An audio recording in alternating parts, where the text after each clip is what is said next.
We begin in Houston, where things have taken a shocking twist, to be perfectly frank. Now, it's a sort of a bland shocking twist, but it is a shocking twist nonetheless.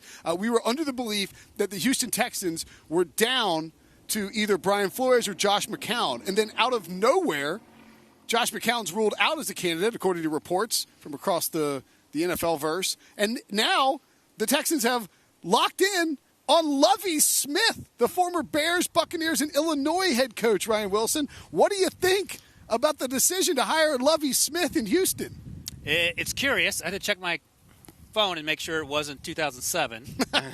Our buddy Kevin Clark for The Ringer tweeted this out, and I think this is pertinent. Josh McCown has had exactly 2 more job interviews for head coaching jobs than he's had days as a head coach, right? Which is a little curious. He may be a great head coach, but it's weird how much the Texans love him. And my other question, Breach, would be this. Why did you fire David Culley again? The team was playing hard for him. You broke up that one-year marriage, and you bring in Lovie Smith, who's had success 15 years ago.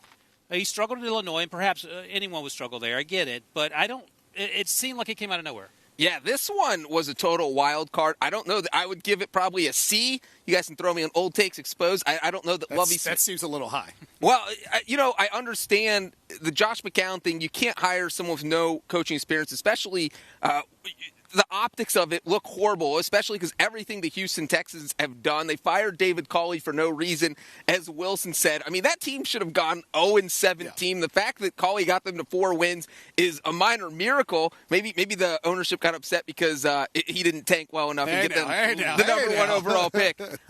So it is a little weird. And if you're Brian Flores, you're a finalist, but you don't want that job. You just had a Dolphins job where maybe you could win. You don't want to go back into a team that's a couple years away, because if you go 5-12 your first year, then you're on the hot seat right away. Well, and we've seen it's difficult for coaches in general to get a third opportunity. It's really difficult for black coaches to get a third opportunity. Like the facts just bear that out. Lovie Smith is getting his third opportunity with an NFL team, which is kind of surprising.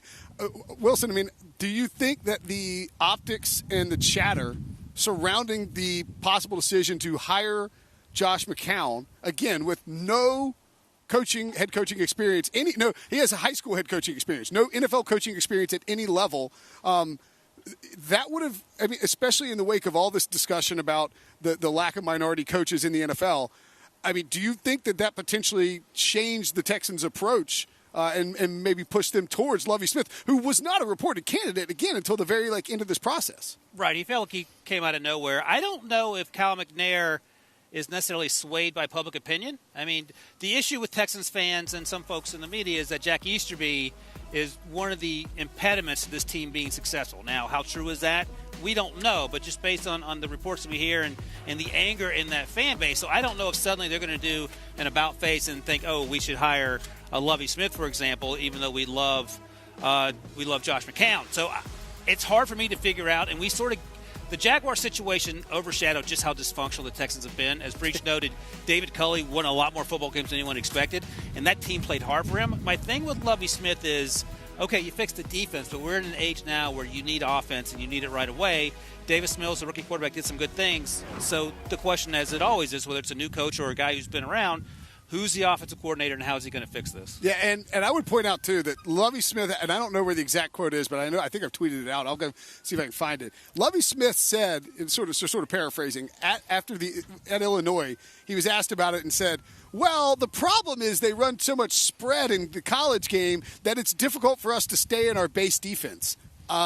I mean, that's an issue for any team in 2022. If you can just dissect, there's a reason why these guys who run all this cover 2, strict cover 2, have sort of gone by the wayside and aren't, coaching as, you don't see as many pure cover 2 teams in the NFL as often. It's because it's just not as effective with the way that offenses have changed in the modern game and all the passing. You can carve those defenses up. So I have questions about how that'll work defensively. I think that the issue with Lovie will tell you that, hey, half the reason I took this job is because I get to face Derrick Henry and Jonathan Taylor. I don't have to guard the pass because 2 of the teams don't pass in our division. Yeah, and then the other, right, and then the other one's the Jaguars. Right? Yeah. I guess you could make that case that this is a good spot for that defense. It just feels so dumb to have fired David Culley then to move on to Lovie Smith. What was the end game here. It almost feels like the Texans want to hire Josh McCown. They realize what the optics, what the public sort of sentiment would be when it happens. He wouldn't be given as long a leash as they want to give him, and they can let him sort of develop as a coach without really risk of anyone else hiring him while they go on with Lovie Smith for the next few years. And who knows? Maybe they love Brian Flores. He has a connection with New England and Nick Caserio, and then Flores' lawsuit came out, and then they scrambled and pulled a name out of the hat, and the name was Lovie Smith. Look, hiring Brian Flores when he's got the lawsuit going on it's a bit of a sticky wicket. I mean, he's suing your football team, and you're hiring him. But good coach. A little surprising that he didn't get a job. Well, Still, and also hiring a white coach with zero coaching experience when there's a lawsuit that says minorities aren't getting hired is also a sticky wicket. Also a sticky wicket.